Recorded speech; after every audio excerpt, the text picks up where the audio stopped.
Y'all know what it is. This is Real Estate Q&A Sessions week 52. We got one more week, baby. Let's go. Let's go. How y'all doing? Appreciate y'all for popping in here. As always, this is Real Estate Q&A Sessions week 52. Each and every Thursday at 12 o'clock. We are almost at our year mark.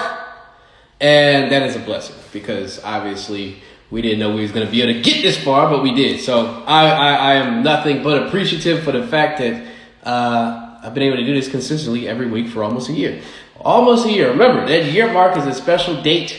And I'm gonna give you guys a lot of value that day. I'm a last minute planner, so there's some things that I have in my head that I haven't flushed out yet. But by next week, by the time you guys get here next week for the year mark, I'm going to have some great stuff for you. So again, as always, it's Real Estate Q&A Sessions week 52, giving you guys nothing consistent value every week, every Thursday, 12 o'clock. Today, I was on time today.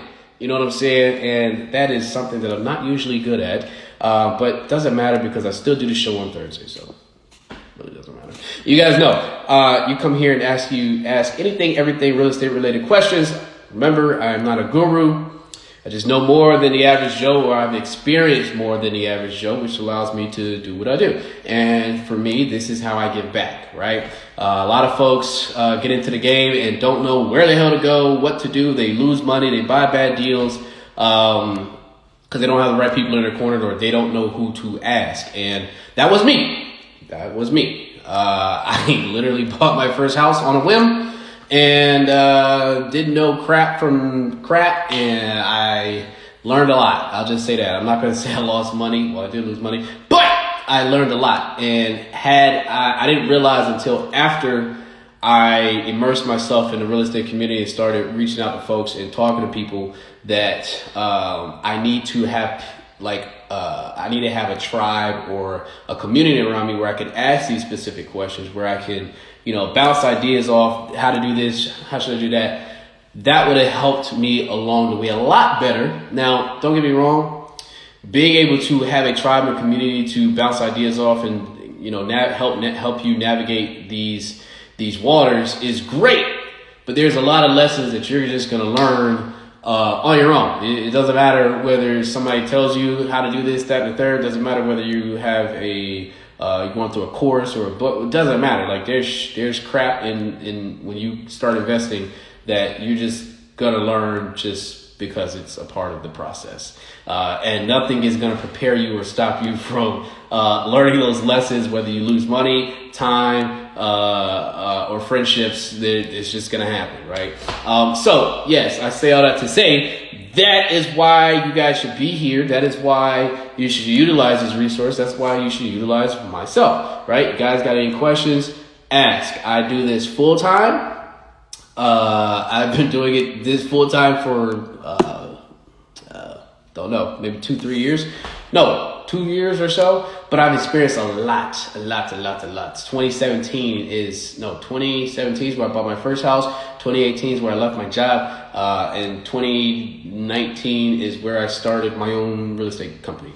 And now I got a home improvement company too, with a bunch of other crap. So anyway, outside of that, ask, because this is what I real estate is my full-time job. This is why I do this. This is the way I give back. And yeah, so other than that, guys, appreciate you for popping into the show. As always, week 52, again, nothing but a blessing. And if you guys got any questions, feel free. You already know what to do. Ask your questions in the comment section below, and or where the question mark is right there. You can ask your questions. Obviously, we just started, and we're going to get some more folks to pile in here. But as always, I'm very appreciative. I am in one of my rehabs that I completed about 3 months ago. I had it listed. This thing actually closes on Monday. So I am finishing up the last final inspection little items that are required that I signed off on for the buyer. And yeah, after that, I'm not coming back here until never. So I am here finishing up a couple little things. I am actually sitting on the floor, trying to have a good vantage point because there's no chairs, there's no furniture in here. You guys can take a look real quick. There's no furniture in here at all. No furniture. So yes, I am in the corner, doing my thing. And obviously I had to do this because I'm not at home. Anyway, what's going on, Mark G. Bond? What's going on? Appreciate you popping in here. Brent, what's up? Sneaker Fan, what's up? Appreciate y'all for always showing up, showing out. As always, we are on week 5-2. 5-2, people. 5-2. Last time I checked, there's 53 weeks in a year.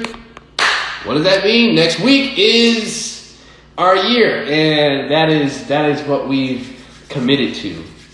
That's what we committed to. So, yes, everybody's all happy. Make sure you show up next week because there's going to be I don't even know what it's going to be, but I'm going to make it a big deal, right? I'm going to make it a big deal. I don't even know what I'm going to do. I have it in my mind, but just make sure you show up. And I'm probably not going to do it at 12 o'clock. I'm just letting you guys know. A lot of people have to work and all that kind of jazzy stuff. I'm probably going to do a night show next week. Probably going to do a night show, or maybe do 2 shows. Maybe the 12 o'clock show, and maybe a later show in the day. I don't know. Tell me what y'all think. But we'll figure out a way to make it happen the best way we can. You guys know we're going to make things happen as always. You know what I'm saying? But anyway, outside of that, enough about me. What about you guys? Let me know what you guys got going on. Ask some questions below. Comment section right there. Oh, housekeeping. As always, you guys know what it is. Screenshot me, post to your story. Let folks know what we're doing each and every week. Because when you guys bring new folks in here and they ask their questions and they ask things that you guys didn't think to ask, well, then guess what that does? That gives you more value, and that's what we want. That's why we're here. We're here to provide more value for you guys. Not just, this isn't for me, this is for you guys. I don't do this for you. I don't do this for myself. I don't do this for myself. This is for you guys. Sneaker Fade, what's going on? Already on it. Sneaker Fade says, could I use the FHA loan to get a rental property? Yeah. Yes, you can. Yes, you can. You can use an FHA product to get a rental property. In fact, that is exactly what I did. Now, I can give you, instead of using it for a primary residence. All right, so guys, you can take my advice, but it's to your discretion how you use it. I'm just going to give 2 scenarios, right? Yes, you can go get an FHA loan, and yes, you can get what is called a quote-unquote rental property. In a scenario that will work for an FHA loan for that would be to go get a multi-unit property, which is what the big craze is about now, which is house hacking. Everybody's like, oh yeah, let's house hack, right? House hacking involves getting what is called an FHA loan, and you putting down 3.5%. Putting down 3.5%. Taking advantage of that and buying a multi-unit. You living in one unit and having other people rent out the other units, and there you go. You got a multi-unit and you're house hacking. You're literally living in the same place that is also generating money for you as a rental property. So it's a rental property, but also serves as your primary residence. That is one way to utilize the FHA loan, and get a rental property. The other way is to go buy a rental property and say it's your primary residence, but then not live there. Because by law, you are actually supposed to claim that house as your primary residence. That's what you're supposed to do, right?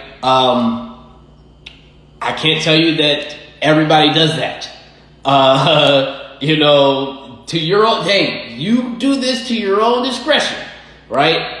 There are people that have utilized the FHA loan and bought a property, fixed it up, and claimed it as their primary residence, but indeed, lived somewhere else.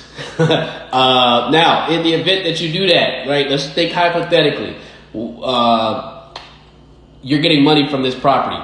Could you claim that income? Would it be smart to claim that income for the first year? You're required to claim that property as your primary residence for 1 year.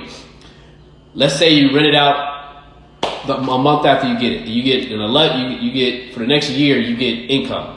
Income. Would it be wise of you to claim that income for your taxes? I don't think that would be wise for you, because once you do that and you show that on your taxes, guess what?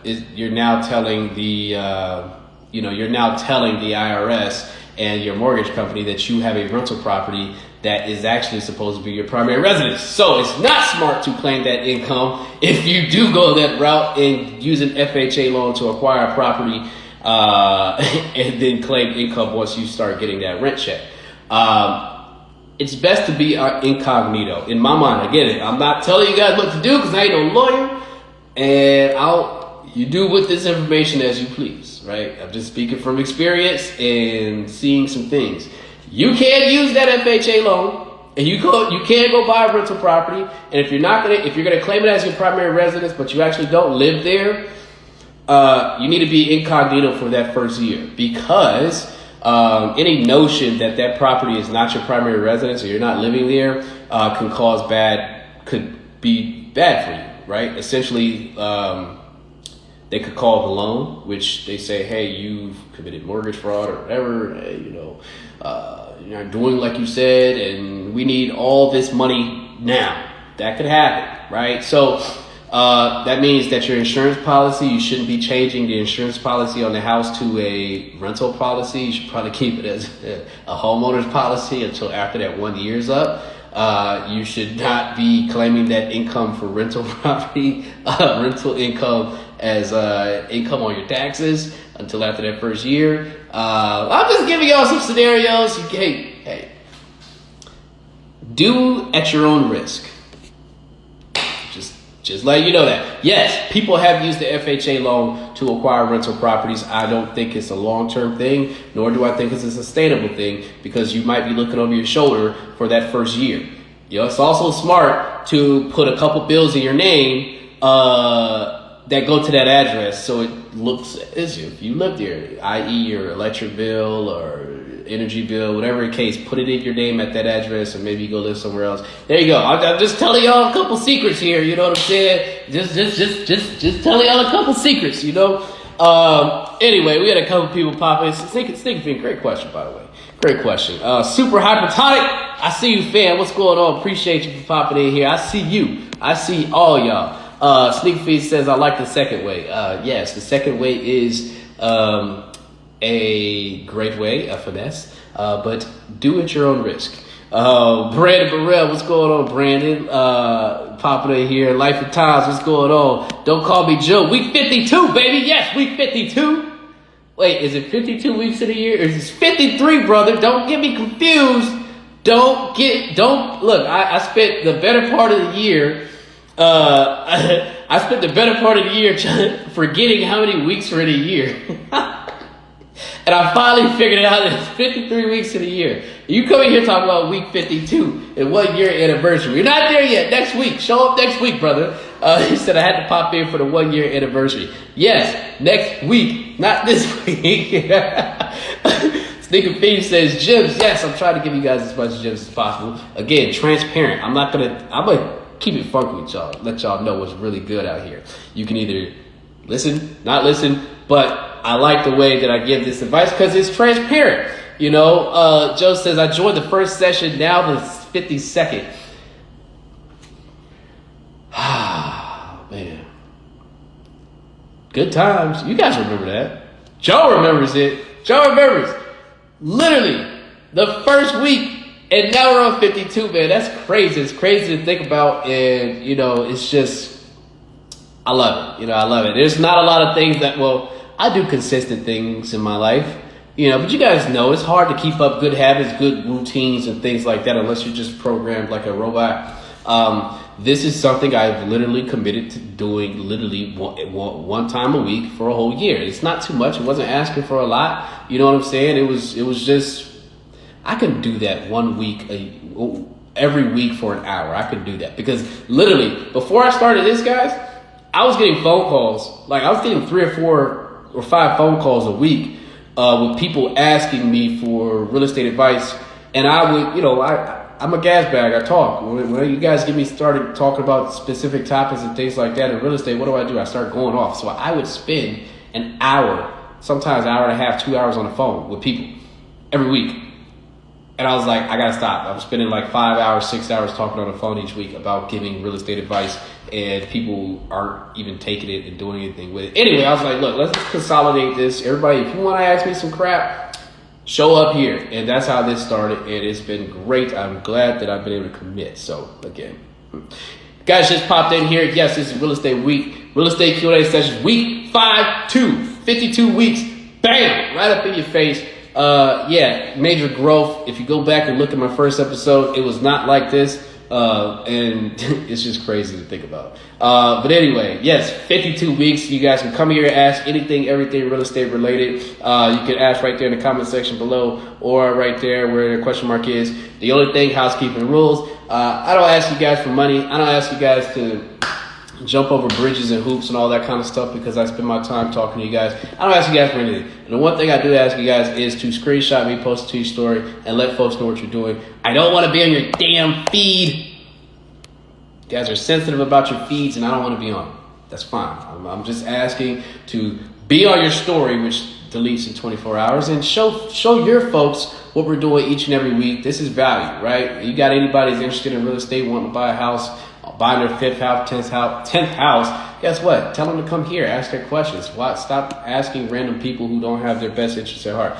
I'm gonna answer you guys' questions, and for the folks that's been here rocking me since day one, they know. I'm gonna answer the question to the best of my ability, and if I don't know it, then I'm just gonna tell you I don't know it. I'm not out here giving fake advice. Most of the time, about 90%, 95% of the time, you guys are asking me questions because I either know it, or I've done it, or I've seen it done. You know what I'm saying? So, again, I'm not a guru.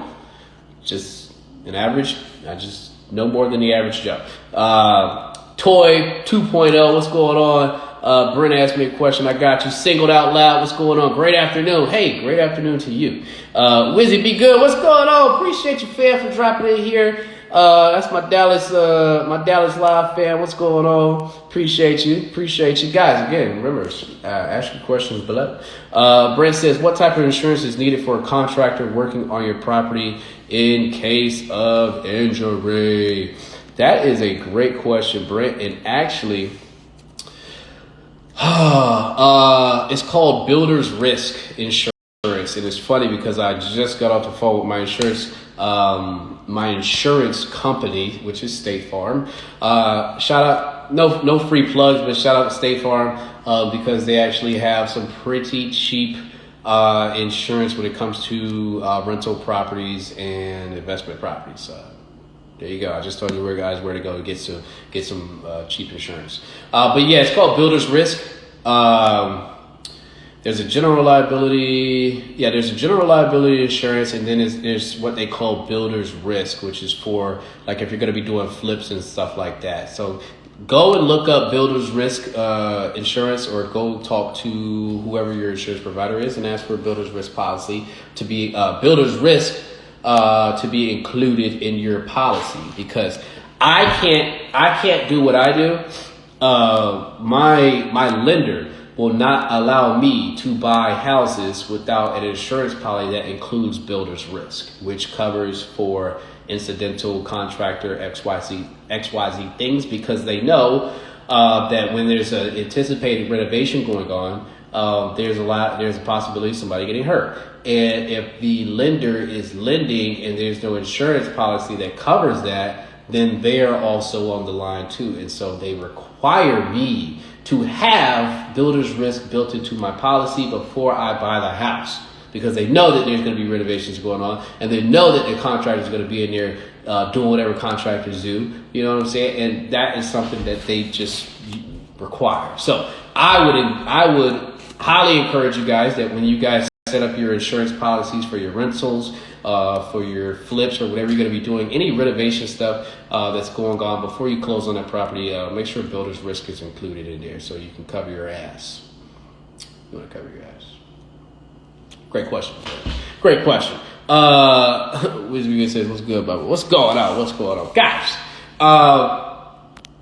now, if you guys don't know, I usually give you guys a weekly update of what I got going on. Guys, feel free to stop me and ask your questions in the comment section below, and or where the question mark is. But I still give you guys my weekly updates of what I got going on. If you guys haven't checked out my story, there was a renovation that I closed. No, there was a rehab that I started at the beginning of April. And I don't think I gave any real updates until last night. So if you go back and look on my feed, I did an hour-long session where I was asking whether to flip or rent, and I was going through a bunch of different scenarios. And you guys got to see the walkthrough before, or the thought process before the actual renovation happened. Well, I started at the beginning of April. It's the end of April, and I hadn't done any update videos until last night. So if you go check my story out, you can see the progress that we've made on the house. I am probably about a week behind schedule because I wanted to be listed by the end of the month, and that's not the case.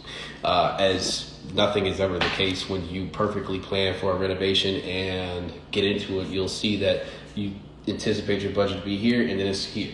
You anticipate to finish this time, and you finish this time. So that's just the nature. But go check out my story. You'll see everything that we got going on. We're putting in cabinets and things like that. I'm going to try to have this thing listed by next week. So yeah, that's the update with that rehab. Oh, by the way, since I won't be talking to you guys until next Thursday, which is our year-long mark, and we can't acknowledge this, we won't be able to acknowledge this until next week, Thursday. Your boy's closing on another house tomorrow. Damn it! Yes! Got another house that's closing tomorrow. It's a rehab.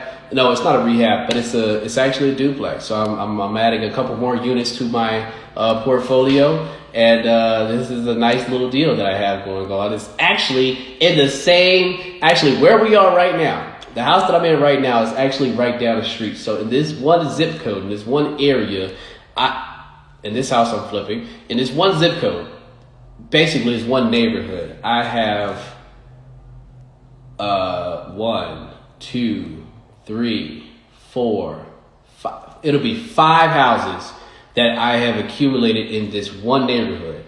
Now, 2 of them I'm selling, right? This is one. This closes on Monday, right? We're selling this as a flip. And then the second one, no. It'll be 4 houses I'm keeping. 1 I'm selling. So I have a 3-unit down the street. I have a 3-unit, literally 3 blocks down the street. I have the duplex that we're closing in on tomorrow. That's literally a block away. And then I have another rental that's up, down that way. And then I also got this house right here. Is that 5? Am I missing one? I can't remember. Anyway, that's the point, right? So my point is, the point I'm trying to make is that when you guys find a good neighborhood, when you guys find, let's say if you want to do off-market marketing, you know, you can go and people are like, buy these lists, buy these big, massive lists for $1,000 or, you know, whatever the case may be, right? You can do it and you're going to think, oh, well, you know, let's just tackle the city, right? Let's just, you know, do this zip code, this zip code, this zip code, this zip code. Let's target all these different zip codes, hot zip codes. No, just focus on one. Focus on one and be that guy in that zip code or that woman in that zip code, right? This one area that I invest in, Bel Air Edison, I love this area because of the price points. I know everything about this area. Well, I'm not going to say everything because I don't, but I know a lot about this area if I've bought 5 houses in this area, right? I know a decent amount. I like this area. I know the price points. I know what they sell for. I know what they rent for. I know what you can get for a 2-bed, 1-bath, 3-bedroom, 2-bath. I know all that kind of stuff, right? I'm familiar with the streets. I know what's going on renovation-wise out here.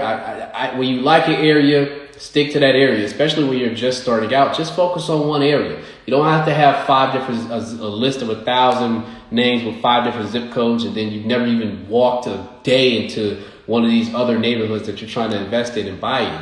Usually when it comes to a rental property, you want to invest in an area that you can go walk through and feel comfortable in, that you know, right? Listen, different strokes for different folks. You can go, I know investors that buy in different cities. That's them. Everybody has their own investment style. And that's what you come to realize when you actually start doing, like when you start buying your own homes and investing in getting rental properties and flipping is that a lot of you guys will go and look up all this stuff, do research, YouTube, talk, listen to me talk, whatever the case may be, right? And what you'll find is like everybody has their own way of doing these things. You're going to get to a point where you're like, okay, I see this guy do it this way. Let me do it like him. And then you spend all that time looking at how he does it. And then you see somebody else doing it some way. And then you spend all your time trying to figure out how they're doing that way. You're going to eventually grow to have your own style and preference on how you want to invest, what looks good to you, what areas you like, how you like to do certain things. And so I'm telling you guys this so you can get out of analysis paralysis if you haven't taken action yet and done anything regarding buying any homes or moving into this space if this is the space you want to move into. You don't have to follow what everybody else is doing, and you don't have to do everything to a T like somebody else is doing, because chances are, not even chances, 100% of the time, their way is their way. They've gotten their way because that is just how they do things, right? That's what they've grown to do. Just because they're successful doing it that way doesn't mean you're going to be successful doing it the same exact way they did. They might have a different little sauce added to how they do certain things or whatever the case may be that they're just not even telling you, or you just don't know because it's behind the scenes X, Y, Z. So your success is not going to be the same success as somebody else, right? In order to figure out what's going to work best for you, you have to go do it. And you'll figure out along the way, okay, I might not be able to take 100% of what Rashaad told me to do or how he's doing things, but I might be able to take, 75% or 50% or maybe even 10% of what he is doing and apply it to what I'm doing, because the other 90% doesn't work. It doesn't work for me. It doesn't work for my lifestyle. It doesn't work for how I want to invest. But that 10%, I can take that, right? That be a filter, right? Because I'm not going to tell you to do everything that I do. Don't. In fact, you'll have your own way. You'll carve your own journey out, and you'll get a feel for what works for you. And that's the best thing I can tell you guys, because you can follow these courses. You can buy all. It's people trying to make money. I'm just gonna keep it funky with you guys. People trying to make money. And they'll tell you the most generic way to do things, right? Exactly how they do it, but you might go out there and try it and it doesn't work for you. Just like, perfect example. If you guys want to do off-market marketing and you do, how are you going to reach the sellers? Oh, let's do bandit signs. Everybody does bandit signs. But in Keneal just popped in here. Keneal is down there in Baton Rouge. Keneal's down there in Baton Rouge. Bandit signs might be the best way to reach sellers. And, people that do bandit signs are just killing it, right? But then it might not be the same up here in Baltimore. My market is different, right? And so where Keneal is having ultra success using bandit signs, and he's a millionaire, I'm up here trying to use bandit signs and spend the same amount of money doing the same thing, and it's just not receptive here. So all that said, you don't have to do what everybody else is doing. That's basically what I'm trying to say. So yeah, shout out to Keneal. What's going on, brother? Wizzy Be Good said exactly. Yes, exactly. I learned that along the way, that you can spend 1 million hours figuring out and seeing what everybody else is doing, and all you're doing is prolonging the inevitable, which is you need to damn start. Find your own way. That's my advice. Find your own way. But you got to start in order to do that. You know what I'm saying? Anyway, enough of me on my rant.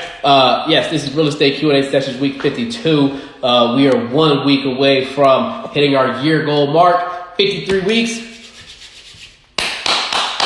53 weeks of doing this consistently. We are 1 week away, baby. And that is a blessing. And I am appreciative that I could even do this and be consistent and commit to doing this, because there's a lot of crap that I have going on, and I do.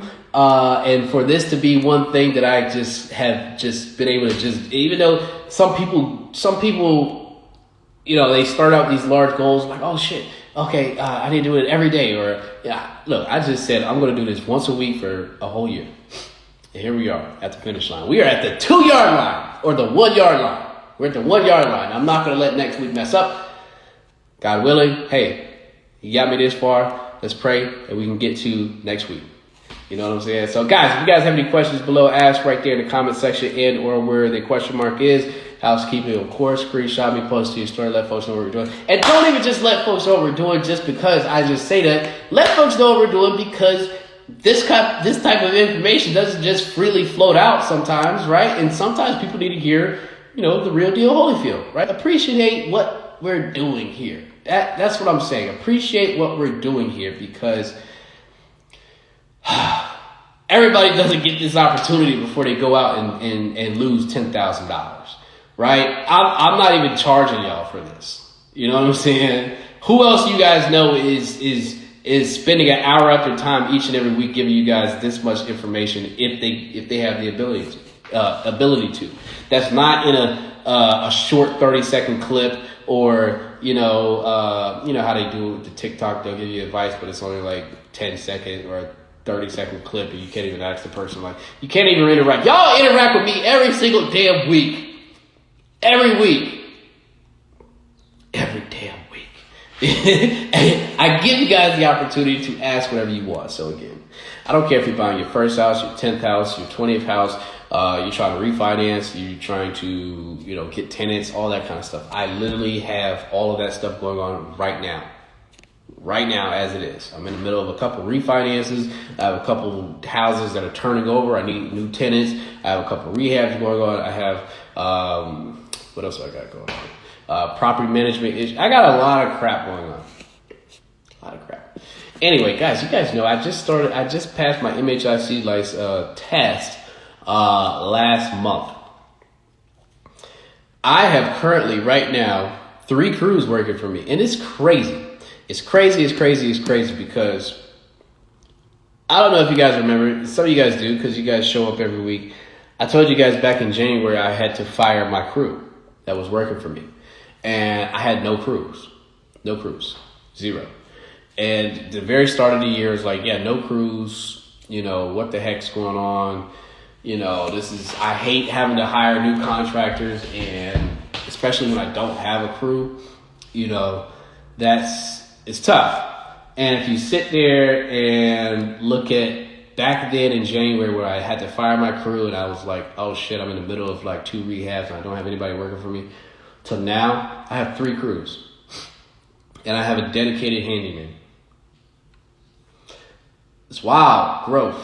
It's wild when you start thinking about being patient and, putting things in the air. And I have literally started generating another stream of income with my home improvement business. Currently to date, and I've done no marketing. I don't even have a website. No website, no marketing, no flyers, no business cards. All my business has been literally word of mouth. And I can tell you that this month alone, I keep it funky with you guys. Generates income. I'm not talking about net. I'm not going to talk about net. I'm just talking about, what this new company is going to be able to bring in for this month. Maybe over 15K. Maybe over 15K just in the month of April. And that's, it could be more, but it's going to be about 15K. I'm doing a master bedroom remodel. I'm remodeling a master bedroom, adding a bath. I'm doing a whole kitchen remodel. I'm doing a bath remodel. I'm doing an attic remodel. I'm doing a couple roofs. I've done a couple roofs, or will be doing a couple roofs. So just this month alone, not even all those projects. Some of those projects have completed. Just some of those projects being completed, 15K. And then moving into next month, some of these other ones are going to matriculate, and So I'm telling you guys all this to say that it's just crazy how January I didn't have nobody working for me, and I didn't have a crew for my own shit, and now I got crews working my stuff. I got crews working other people's stuff. And, crazy. God's good all the time. I tell you, listen, things just work out that way, and if you guys, If you guys have things that you guys want to do, just literally just stay persistent. I mean, I am a living testament of being just persistent and just doing what it is you want to do in your own way. You know what I'm saying? 2017, I bought that first house. I didn't know jack squat. I could not talk confidently about real estate and the verbiage and all this kind of stuff now. When you look at now, you know, I'm humble. You can definitely learn a lot more, but there's a lot that I do know in a short amount of time. Crazy how God works. Camille says, commercial real estate has taken a hit since the start of the pandemic. Have you seen anyone take advantage of that market? No, but it's being talked about. So commercial real estate is it's kind of crazy because when I went through my developers class, a lot of the places that are being hit or have been hit the most have been the office retail spaces.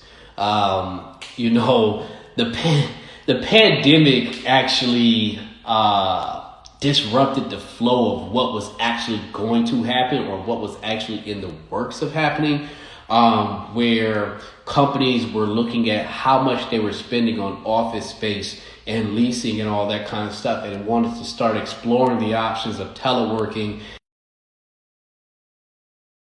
and cut down on their overhead costs and things like that. Well, those plans before the pandemic were like 3 to 5 years out. The pandemic just accelerated that and forced people to do what they were already planning on doing, but they had to implement right now.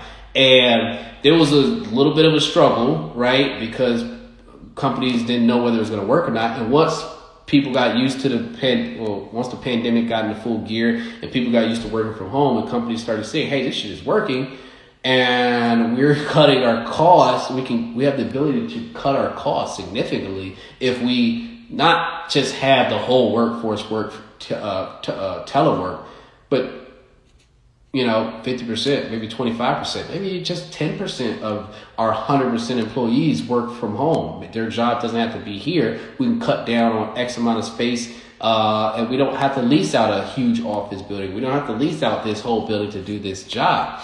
And so these owners of these commercial real estate spaces that have office leases and things like that, they're the people that really got screwed, right? And a lot of them had to lose their buildings and things like that. And so now the question is, now that these larger companies are seeing that they don't have to have their whole workforce in these office spaces, who leases these office spaces?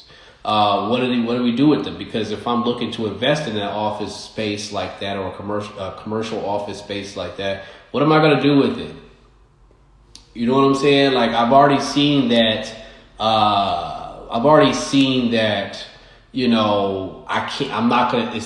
not the best use to throw a bunch of people in there just to throw a bunch of people in there, because if I have a team, I might keep half my team working remotely because I've seen it done before. So if I'm looking to acquire this office space, what am I going to do with it? I'm not going to put my team in there. What's the best use for it? I don't know, right? It's the same question that people. It's the same question that people that's growing. It's the same conversation that is growing a lot more, which is, what do we do with these retail spaces, like these lot retail spaces or these strip malls? What do we do with them, right?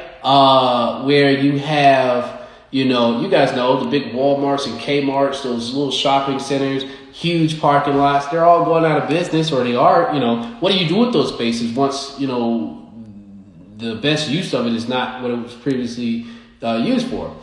What do you do with those spaces? People try to figure that out now. That's where you go in the mall and you see like the Dillard's is now like a mini golf place or something like that. What do you do with those spaces? That is the age-old question, not age-old question, but that is a growing conversation that's going on in the community, because anybody that can figure out what to do with those spaces and make it work efficiently, effectively, and can make it profitable is going to be a multimillionaire. Anybody can figure out what to do with these office spaces that were large office spaces before the pandemic, and now they're desolate and empty, and they're desperate for somebody to lease these spaces out. What do you do with them? If you figure that out, you're on your way to becoming a multimillionaire. Brent says event space vibes. Yeah, I mean, it could be event space vibes. I mean, somebody's gonna figure out something. And Brent, maybe that's you. Maybe you become an event promoter and you turn those spaces into rentable spaces for whatever the case may be. I know there's an app. I know Richard came on here, was telling us about an app where you can rent spaces. If you own a space, you can rent your space out for events and things like that, and you can make money. There you go, right there. That is something that you can utilize.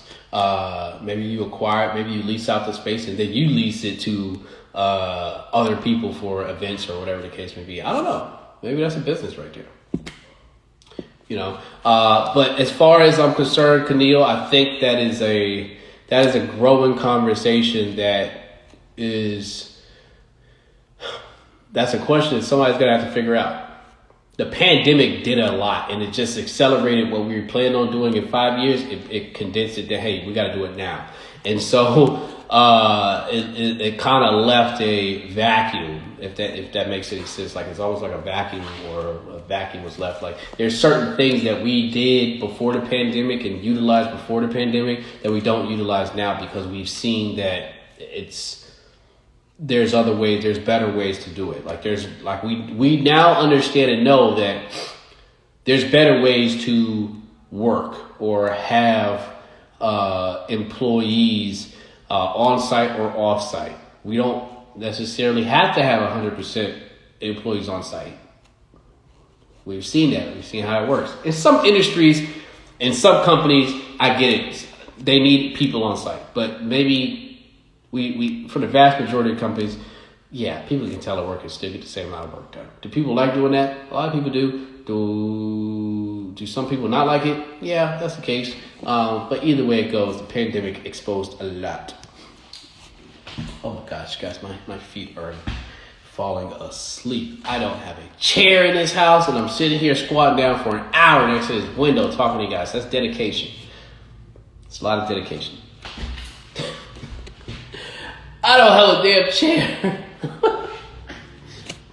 I don't have a damn chair in this house, man. And I'm sitting here trying to talk to you guys, squatting down next to this window for the next hour. Well, not for the next hour, because I believe we have like 14 minutes left. But anyway, as you guys already know, it's week 52 of real estate Q&A sessions. Week 52.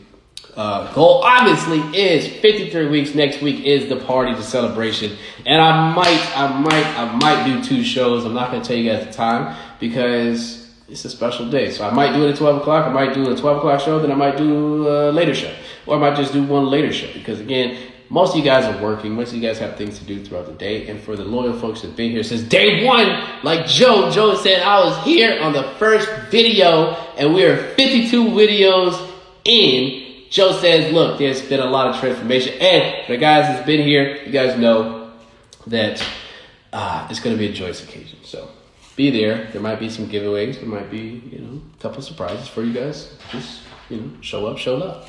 As always. But yeah, before we get into anything else, housekeeping as always. I don't ask you guys to sign up for shit. I don't ask you for money.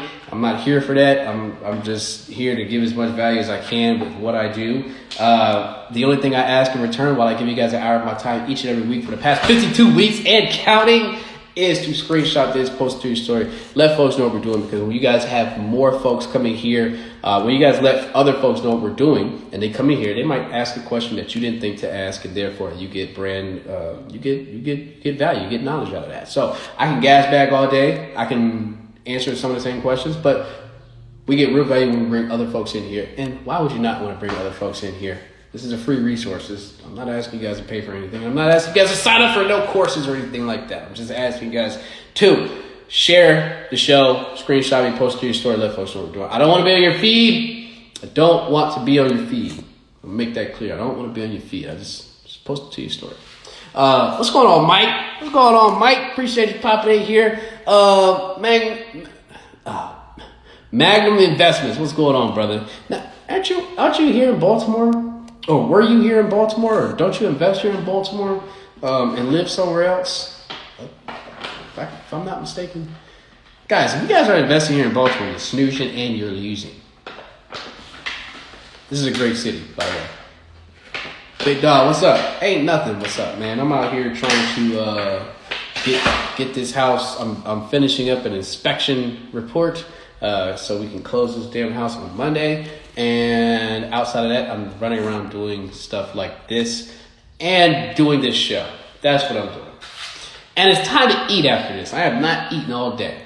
But anyway, outside of that, yes, guys, feel free to ask your questions right there below in the comment section and or where the question mark is. I am not a guru. I just know a little bit more than the average Joe.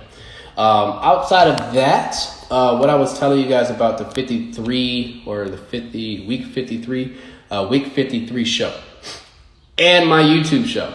So as you guys know, I have my accountability team, and Destiny did not pop in here today. She did not. I'm glad. Well, I'm not glad because I always love when Destiny comes in here. That's Run DMC. And the other, who was the other one that was on my ass? I think it was Kenneth. I had my accountability team that was in here and holding me. Camille was one of them that was holding me accountable for posting my, getting my YouTube channel started, because obviously Instagram is a great platform to do this live show, but most people check the show out after it's done, and I usually post all my episodes to my feed, so if anybody misses it, they can go check my feed. Now, Instagram is not a great platform for hour-long videos because you guys' attention span is poquito, and you're not going to want to be on Instagram watching an hour-long video. I get it. So I started a YouTube channel. Subscribe to the YouTube channel. It is Rashaad, it's at Rashaad_invest. Rashaad, SHAAD. I think that's what it is. Yes, that is the name. Go subscribe to my YouTube channel. All these I'm going to put on my YouTube channel eventually. And you guys can check those episodes out as long as you want. And we can be on 2 platforms instead of just 1. And I might stream live on YouTube as well, because YouTube is YouTube University, and you guys have the ability to watch an hour-long video on YouTube versus on Instagram, which makes it a little bit more conducive for what we're trying to do. So, yeah, there's that. Mike says, killing it, bro. Just got slapped with a stop work order on a flip from an anonymous tip. Hey, I've been through a couple of those. They're always fun. In fact, guys, I'm going to sit my ass on the ground because I've been squatting this whole time and my feet feel like jello.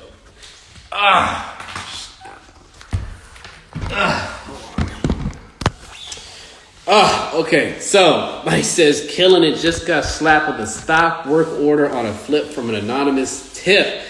Yes, been there, done that, and that is always gravy train. I love it. Actually, I don't love it. I hate it because I always feel like whoever does that is hating.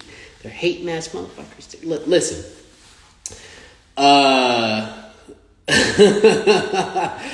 That's no fun. When you got a rehab going on. So, guys, if you guys don't know, it said wasn't anonymous, but her contractor. But that's a story for it.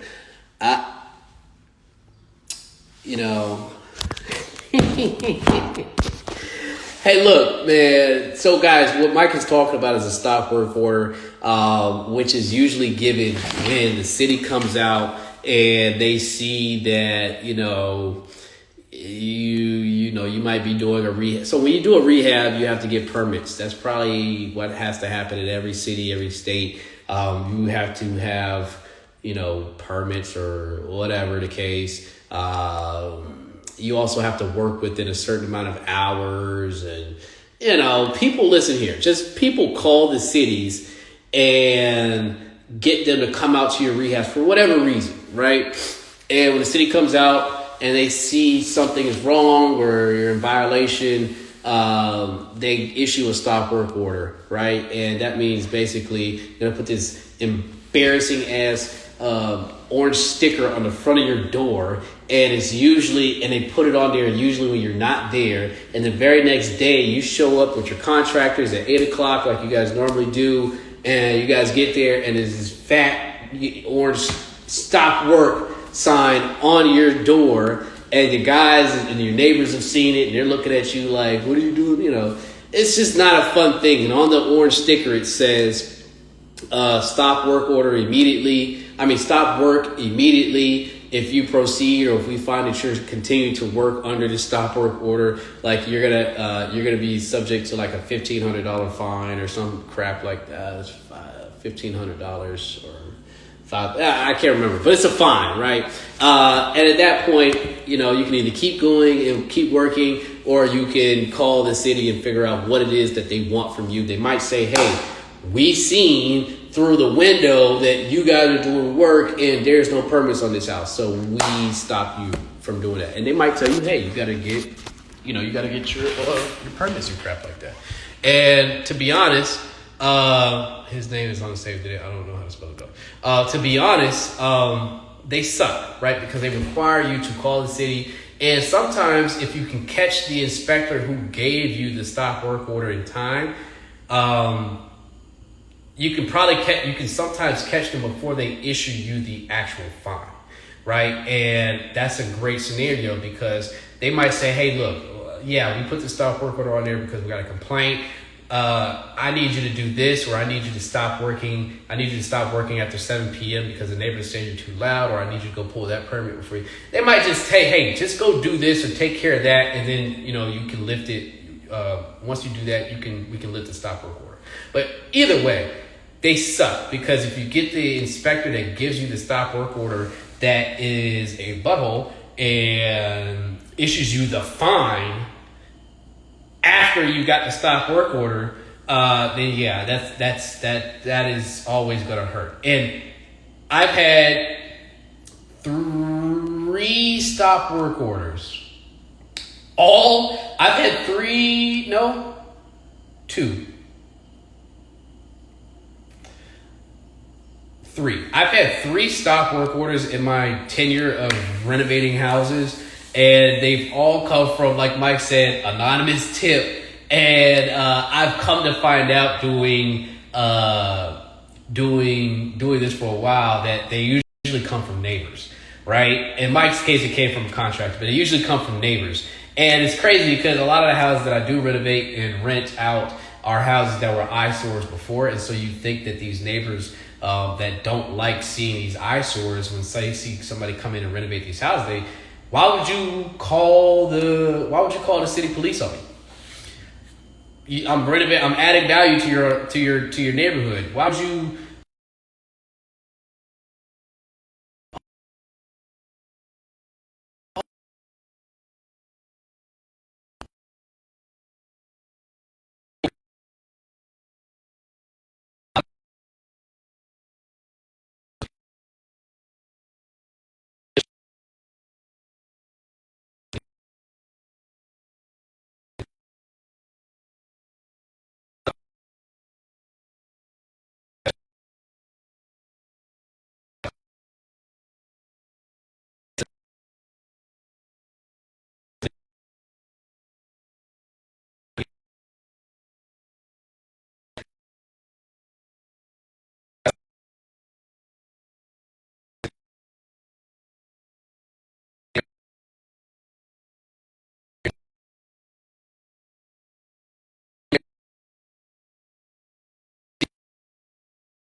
I might.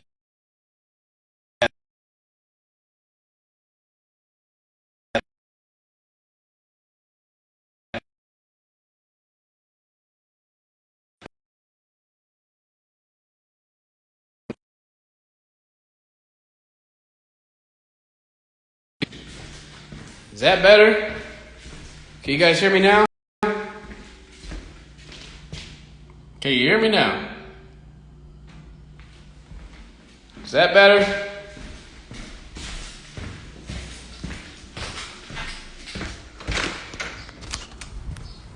Is that better? Can you guys hear me? Give me a thumbs up if you can hear me. I got three bars now, so it looks a lot better. Can you hear me? Can you hear me? Give me a thumbs up if you can. I do want to finish this last point. Thumbs up if you can hear me. All right. Dang, what the heck was that? Sheesh. Dang. I don't know what the heck that was. I'm sitting here in the house, the same house I've been talking to you guys for like a whole hour. Gosh. Okay, anyway, like I was saying before. So with the stop work orders, Mike says, I introduced myself to all the neighbors and let them know what's going on too. Baltimore has bigger things to worry about than me flipping a house, you know, like crime and shit. That is true. When you guys actually start flipping houses, you'll see that you will, if you... It's kind of hard to say because the city can be called out to you for anything, right? And if they deem you in violation, then they're going to issue the stop work order. And that could vary. You could have all your permits pulled in XYZ, but you could be working past 7. One of your guys could be working in there at 7:30 and hitting hammers and all that kind of stuff. And somebody calls and they come out and they see that you're working past working hours, which is from 7 a.m. to 7 p.m., and they could issue a stop work order. And people call for whatever reason, right? You're leaving trash, whatever, right? You just don't want to give people that opportunity. And yeah, they will come out and issue fines and all that kind of stuff, stop work orders, and be like, you know, I'm in here trying to do better, create value in the neighborhood.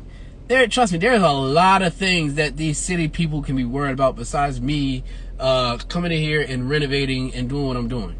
There's a lot more crap. So when you do get those stop work orders, do your best to not get them. But when you get them, you are going to be peed off. Because like, who snitched on me? Who told on me? Why? And then when you have to call the city and be like, all right, or whoever the inspector was that came out and issued a stop work order and say, hey, you know, why'd you give me a stop work order? And he's like, oh, well, because, you know, we see that, you know, there's work. I'll give you an example. I'll give you an example of a bullshit one that I got. And it was actually for my own house that I renovated my own house last year where I live now. You guys know that. And it's, so I'm renovating my own house. I'm like, I'm not getting fucking permits, you know, whatever. I'm not getting permits. I'm just going to do my own thing. I'm going to live here. So, you know, whatever. So, I started renovating the house, and next thing you know, one day my contractors get there, it's a stop work order on the door. And so I'm like, shit, okay. Well, all right. Guess I got to call and figure out what's going on. So I call, and the guy was like, yeah, well, you know, we got a call and said that there was work going on in the house, and then we sent an inspector by there, and they found that there was work going on in the house. And mind you, I tell my guys, don't leave any trash outside. If we're doing unpermitted work, again, guys, you don't have to do like me. Don't do like me. Do the right thing, pull those permits. But anyway, I tell the guys, if we're not pulling permits on the house, leave all the trash inside while you're working in there. Keep the doors closed. Keep the noise to a reasonable level. And yeah, close the windows up. So he said, I was like, well, how did you know work was going on in there? Because, you know, I don't have any trash outside. And you know, my first floor and second floor windows are blinded up. They have blinds on them. So how did you know? What did you do? You know, I don't know, what'd you do? Break into my house and figure out there was work going on? Oh, well, the inspector said that she could see exposed brick through the third floor window. And I'm like, exposed brick through the third floor window? What, has she got a ladder 3 stories high? How did she see it? He's like, oh, well, she saw it from the street.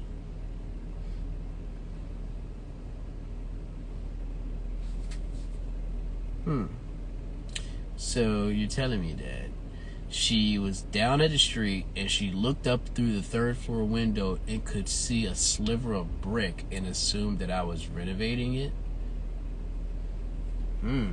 What if that brick was already there? What if it was already exposed? Just because you see brick through the window, you're assuming that there's work going on. You know how crazy that sounds? You look through my third floor window from the street. Yes, that is what you petty crap. That is what can happen, right? And to Mike's point, yeah, I'm pretty sure Mike got snagged with that stop work order from somebody, some BS. You could very much well hire a contractor, like in Mike's case. It sounds like, yeah, lies, creepy as fuck. Yes, that's what that is. Like, if I'm wrong, I'm wrong. I get it, right? If you catch me red-handed, great, right? But don't leave no gray area for a different type of interpretation, because if I didn't have blinds through the first floor window and you tell me the inspector knocked, nobody was home, and so you look through the third floor window and you can see construction going on. That's bullshit. Now, if you knocked, nobody was home, and you heard hammers and stuff going on, great, you caught me, right? If nobody's home and I didn't have blinds on the first floor window and the inspector looks through the window and sees like demo, the house is demoed and tools and stuff here, you got me. If the inspector knocks, nobody's home, and they go around the back and there's a trash pile of wood, debris, you got me. The last thing I'm expecting to hear is, oh, well, we looked through the third floor window from the street, and at that angle, we could see a couple bricks on the wall. Yeah, that's bullshit. That's bullshit. So I had to eat that. Luckily, I was dealing with a cool inspector, because he was like, look, we know you're working without permits. Just pull the permits, dude. Just pull the permits, and once you pull the permits, you can start working again. Great, cool. Whatever you want, great. I'll do that. Because in that case, he could have hit me with a $1,500 fine on top of the stop work order, and then I had to remedy whatever he wanted. But in that case, I called quick enough to where he was just cool about it. He's like, look, I haven't issued a $1,500 fine yet. Just go pull your permits and you can start working again. And we were literally back up and running like 2 days later. So, they can be a headache. They can be dealt with pretty easily. But all in all, you just don't want the stop work order. It is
whole frustration, right? I've been there, done that literally 3 times. Luckily, I did not get fined for neither of the 3, but been there, done that. Yes, creepy, lies, lame as hell. You're damn right. What's going on, Joe Pass 901? What's going on, Deontay? Appreciate you popping in here. Hey, Deontay, this is my boy, man. Gave me a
couple connects, and I also bought a refrigerator off my man's.